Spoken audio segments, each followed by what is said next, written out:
মাসলে পেশেন্টে এই 5টি লক্ষণ যদি এই গুরুত্বপূর্ণ 5টি লক্ষণ যদি ম্যাচ খায় তাহলে আপনারা চোখ বন্ধ করে মার্শাল 30% এবং 200% সহজে কিন্তু ব্যবহার করতে পারবেন। মার্শালে পেশেন্টের এই 5টি লক্ষণ যদি না মিলে তাহলে কিন্তু আপনাদের মার্শালে পেশেন্টই নয়। তার লক্ষণগুলোকে কী কী আপনারা অবশ্যই ধ্যানে রাখবেন। 1 নম্বর হচ্ছে মার্শালে পেশেন্টের পিপাসা নেই। 2 নম্বর অতিরিক্ত ঘাম নেই। রাত্রের দিকে রোগের বৃদ্ধি নেই। শরীরের দুর্গন্ধ নেই। আর বেদনা যন্ত্রণা ফোঁড়াতে গরমই নেই। তাহলে কিন্তু এই 4টি লক্ষণ যদি আপনাদের ম্যাচ খায় তাহলে কিন্তু আপনারা অবশ্যই মার্শাল ব্যবহার করতে পারেন। কিন্তু না, মার্শালে পেশেন্টের জলের পিপাসা নেই। মার্শালে পেশেন্টের জলের পিপাসা অতিরিক্ত আছে। যে পরিমাণ, আমি কথাটা যেটা বলছি ভালো করে রাখবেন, পিপাসা নেই, হতেই পারে না। মার্শালে পেশেন্টের প্রচণ্ড জলের পিপাসা আছে, মানে যে পরিমাণ জল মার্শালে পেশেন্টে খায়, মানে খাওয়া দরকার, মানে যে যা জলের প্রয়োজন আছে তার থেকে অতিরিক্ত জল কিন্তু মার্শালে পেশেন্টে কিন্তু খায়। তাদের মুখের ভেতর দেখবেন জিভ যদি বার করতে পারেন, জিভটা কিন্তু ভিজে ভিজে থাকবে, বা মুখের কিন্তু শুকনো ভাব না থাকা সত্ত্বেও কিন্তু তাদের জলের পিপাসা কিন্তু প্রচণ্ড আছে। দেখবেন জিভ কিন্তু বেশিক্ষণ তারা বার করে রাখতে পারবে না, কেন জিভ বেশিক্ষণ বার করলে তার মুখের লালা কিন্তু বেরিয়ে চলে আসবে। এই জন্যে মার্শালে পেশেন্ট কিন্তু বেশিক্ষণ জিভ বার করে রাখতে পারে না। কিন্তু মুখের ভেতর শুকনো জিভ, মুখের ভেতরে শুকনো নেই, জিভ শুকনো নেই, তবু কিন্তু জলের পিপাসা কিন্তু প্রচণ্ড আছে মার্শাল পেশেন্টে। আবার দ্বিতীয় দেখবেন যে অতিরিক্ত ঘাম নেই, বলেছি কথাটা। মার্শালে পেশেন্টে দেখবেন যে রুগীদের ক্ষেত্রে দেখবেন যে প্রচণ্ড পরিমাণে ঘাম হবে। ঘাম এত বেশি হবে যে অন্য কোনো মেডিসিনের লক্ষণ কিন্তু পাবেন না যে এত প্রচণ্ড পরিমাণে ঘাম হয়।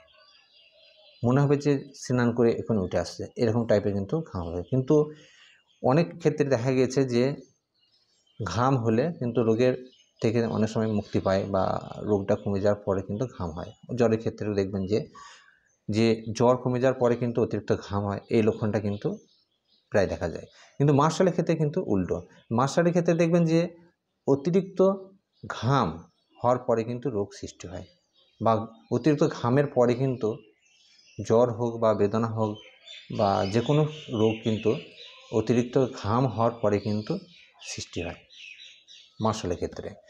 আর একটা কথা বলেন যে রাত্রের দিকে রোগের বৃদ্ধি নেই। মার্শালের পেশেন্টের সবসময় রাত্রেই রোগের বৃদ্ধি। সারাদিন পেশেন্ট যাই করুক, ঘুরে বেড়াক বা দৌড়ে বেড়াক, যাই করুক, কিন্তু রাতের দিকে যখনই বিছানায় শোবে বা বিছানার গরমে তার রোগের কিন্তু বৃদ্ধি হবে। সে চুলকানি বলেন বা সর্দি কাশি বলেন, হাঁচি বলেন বা রোগ জ্বরের কথাই বলেন, যে কোনো রোগের বৃদ্ধি কিন্তু রাত্রের দিকে বেশি। সারাদিন ঘুরে বেড়াবে, নাক দিয়ে জল নাই, সর্দি নাই, কাশি নাই, কিছু নাই, রাত্রের দিকে বিছানা যখনই শোবে তখনই কিন্তু রোগের বৃদ্ধি হবে। সেক্ষেত্রে অবশ্যই কিন্তু মার্শালের কথা মাথায় রাখবেন। এছাড়া শরীরে কোনো দুর্গন্ধ নেই। শরীরে কোনো দুর্গন্ধ নেই। মার্শালের পেশেন্টে প্রচণ্ড দুর্গন্ধ থাকবে। শরীরের ঘামের বা হয়তো মলমূত্র বায়ে পর্যন্ত ছাড়বে, সে বায়ে পর্যন্ত প্রচণ্ড দুর্গন্ধ থাকবে। সাথে সাথে মলমূত্র যেখানে ফিরবে সেখানে টেকা যাবে না, এত দুর্গন্ধ থাকবে। এমনকি কান দিয়েও যদি পুঁজ বা রস আসে সেটাও কিন্তু প্রচণ্ড দুর্গন্ধ। এবং কথা বলে মুখের মধ্যে, মুখ দিয়ে কথার মাধ্যমে কিন্তু প্রচণ্ড দুর্গন্ধ আসবে। এক্ষেত্রে কিন্তু আপনারা অবশ্যই মার্শালকে কিন্তু মাথায় রাখতে পারবেন বা মার্শালকে ব্যবহার করতে পারবেন।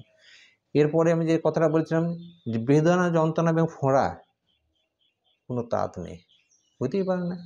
বেদনা যন্ত্রণা ফোঁড়া থাকলে তো যে কোনো কেসে তো তাত থাকবেই। ভাপ উঠবে, ফোঁড়া হলে ভাপ উঠবে, আঘাত থাক, বেদনা থাক, সে জায়গায় তাত উঠবে।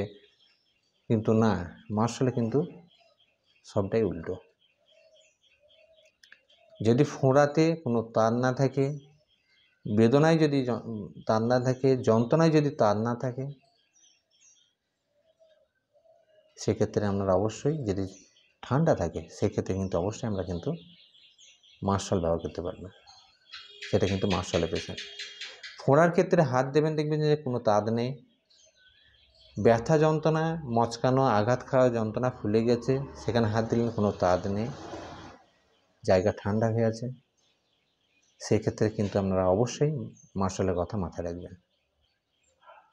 মার্শালের পেশেন্টে বেদনা যন্ত্রণা ফোঁড়াতে কিন্তু তার থাকলে সেখানে মার্শাল কিন্তু ব্যবহার করা যাবে না। সাথে সাথে দেখবেন যে ফোঁড়ার যদি কেসে যদি দেখেন বা কেটে যাওয়ার কেসে যদি ইনফেকশন হয়ে যদি পুঁজ বার হয়,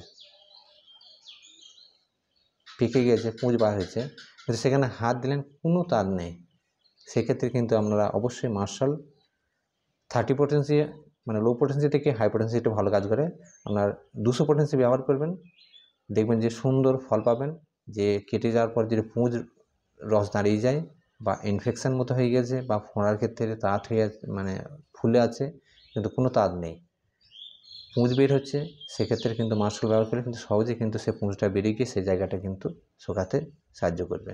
এ কেটে যাওয়ার ক্ষেত্রে হোক বা ফোঁড়ার ক্ষেত্রে হোক, খুব সুন্দর কাজ করে। মার্শাল 200 পোটেন্সি সেক্ষেত্রে আপনারা ব্যবহার করবেন। 2 ফোঁটা করে সারাদিনে 3 বার কন্টিনিউ কিন্তু আপনারা মার্শাল 30 পোটেন্সি মানে 200 পোটেন্সিকে ব্যবহার করতে পারেন। এছাড়াও যে গুরুত্বপূর্ণ কটা লক্ষণের কথা বলবো, এই 5টা তো ম্যাচ খেয়েছি, সেগুলো আপনারা যদি আমাদের লক্ষণের সঙ্গে যদি ম্যাচ খায় আপনারা কিন্তু ব্যবহার করতে পারেন। মার্শালের পেশেন্টে দেখবেন যে সবসময় মুখের ভেতরে ভিজে ভিজে ভাব থাকবে। যদি পেশেন্টকে জিভটা যদি বার করতে বলেন, মার্শালের পেশেন্টে জিভটা বার করার পর দেখবেন যে জিভের মধ্যে একটা সাদা রঙের প্রলেপ পড়ে থাকবে, লেয়ার, সাদা রঙের একটা লেয়ার পড়ে থাকবে। সাথে সাথে দেখবেন যে জিভের বর্ডারটা সাইডটায় দাঁতের কিন্তু প্রেসার বা দাঁতের কিন্তু দাগ হয়ে থাকবে। সাথে সাথে মুখ দিয়ে কিন্তু প্রচণ্ড দুর্গন্ধ বের হবে। সেক্ষেত্রে আপনারা অবশ্যই মার্শাল কিন্তু ইউজ করতে পারেন। কিন্তু মার্শালের পেশেন্টের এই যে জিভের দাঁতের দাগ বা জিভটা মোটা হয়ে যায়, এটা কিন্তু খুব গুরুত্বপূর্ণ লক্ষণ। এছাড়াও মার্শালের রুগীর দেখবেন যে একটুতেই ঠান্ডা লাগা, হাঁচি, কাশি, অ্যালার্জির সমস্যা বা ওয়েদার চেঞ্জের সাথে সাথে দেখবেন যে এই পেশেন্টরা একটুতেই ঠান্ডা লেগে যায়, টনসিল ফোলা, গলা ব্যথা, মুখে ঘায়ের প্রবণতা ঠান্ডাতে, এরকম লক্ষণগুলো কিন্তু আপনারা অবশ্যই দেখতে পাবেন। কিন্তু এই যে লক্ষণগুলো বললাম, একটুতেই ঠান্ডা লাগা, অ্যালার্জির সমস্যার কারণে কিন্তু ওয়েদার চেঞ্জ বা হয়তো একটু অনিয়ম করলে কিন্তু একটুতেই কিন্তু ঠান্ডা লেগে যায়, বা অতিরিক্ত ঠান্ডা হাওয়া বা একটু ফ্রিজে জল খেলে বা একটু যদি ঠান্ডা হাওয়াতে ঘুরতে গেলে একটুতেই কিন্তু ঠান্ডা লেগে যায়। অনেক সময় দেখবেন যে ছোটো বাচ্চাগোনা নিয়ে আসে, পেশেন্টগোনাকে বাচ্চাগোনা মা নিয়ে আসে, বাচ্চার মা বলে যে আমার মেয়েকে সবসময় তুলোর মধ্যে রেখে দিচ্ছে, তবু কিন্তু ঠান্ডা, সর্দি, কাশি কিন্তু হাঁচি ভালো হচ্ছে না, একটুতেই বা আজকে একটু স্নান করে দিলাম ঠান্ডা লেগে গেছে, বাচ্চার নাক দিয়ে জল আসছে, হাঁচি হচ্ছে এবং সাথে সাথে জ্বর, নাক দিয়ে ফোঁটা বেরোচ্ছে, কান দিয়ে পুঁজ আসছে, এরকম সমস্যাগুলো কিন্তু দেখা দিচ্ছে। বাচ্চাকে যত্নতে রাখি, তবু কিন্তু এই সমস্যা, একটু স্নান করানো বা একটু হয়তো ঠান্ডা জল বা একটু ফ্যানের হাওয়া খাওয়াতে বা একটু ঘুরতে যাওয়াতে কিন্তু বা ওয়েদার চেঞ্জের সাথে সাথে কিন্তু তার শরীরে কিন্তু এইসব লক্ষণগুলো কিন্তু দেখা দেয়। সেক্ষেত্রে আপনারা অবশ্যই মার্শাল ব্যবহার করলে বা এই আগের 4টি যদি লক্ষণ যদি ম্যাচ খায়, আপনারা অবশ্যই চোখ বন্ধ করে মার্শাল কিন্তু ব্যবহার করতে পারেন। এছাড়াও একটা গুরুত্বপূর্ণ যে লক্ষণ, সেটাকে অবশ্যই আপনারা ধ্যানে রাখবেন। যেগুলোকে আমরা পেশেন্টরা এলে প্রথমে কিন্তু আমরা জিজ্ঞেস করি যে আপনার ঠান্ডা ভালো লাগে, না গরম ভালো লাগে, না শীত ভালো লাগে, না বর্ষার সময় ভালো লাগে। তখনই পেশেন্ট বলে ওঠে হ্যাঁ আমার হয়তো গ্রীষ্ম ভালো লাগে, কোনো পেশেন্ট বলে যে না আমার শীত ভালো লাগে, কোনো পেশেন্ট বলে যে না আমার শীত গ্রীষ্ম কোনোটাই ভালো লাগে না, বর্ষার সময় ভালো লাগে। তাহলে আপনারা তখন সেইটার উপর ডিপেন্ড করে কিন্তু আপনারা মেডিসিন দিতে লাগবে, মানে চয়েস করবেন। কিন্তু মার্শালের পেশেন্টে দেখবেন যে গুরুত্বপূর্ণ এই সিমটমটা আপনারা রাখবেন আগের 4টে প্লাস এটাকে যদি আপনারা অ্যাড করেন তাহলে কিন্তু আপনারা সহজে কিন্তু মাস্ট সল্ট ইউজ করতে পারবেন। যে মাস্ট সল্টের পেশেন্ট একটাই কথা বলবে, না আমার গ্রীষ্ম ভালো লাগে, না আমার শীত ভালো লাগে। আমার গ্রীষ্ম এবং প্রচণ্ড গরমও সহ্য হয় না, প্রচণ্ড ঠান্ডাও সহ্য হয় না। আমার গ্রীষ্ম বর্ষা মানে গ্রীষ্ম এবং শীত, গরম এবং ঠান্ডা কোনোটাই আমার পছন্দ নয়।